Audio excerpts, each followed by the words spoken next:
يا هلا شلونكم؟ راح اسوي حلا البسك سهل وبسيط. هنا عندي قلاص حليب وقلاص شكر وقمر وكاكاو وفانيلا، والبسكت بهالطريقة كسرته. هنا اول شي راح اخلي البسكت، راح هو طبقتين، طبقة بالكاكاو وطبقة لونه كريمي. هنا خليت البسكت وخليت القمر وخليت قلاص الحليب ونص قلاص شكر وضرب فانيلا واحد، خليتهم كلهم وراح اخلطهم بالخلاط.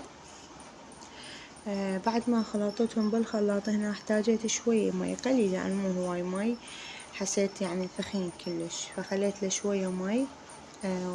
صار القوام مالته بهالشكل، شلون يعني قوام الكيكة هيجي.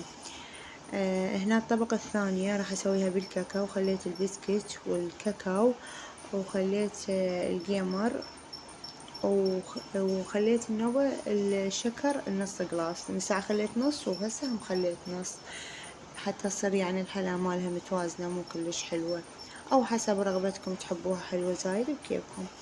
المهم هذا القوام مال الكاكاو هيجي صار.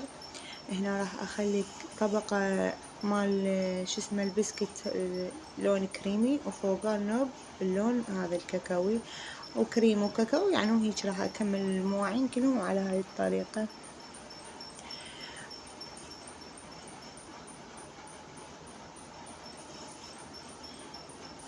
هنا راح أكمل المواعين كلهم هيجي، وهنا غلسوا هاي ود على أساس يعني فيكر التسويها وما صارت.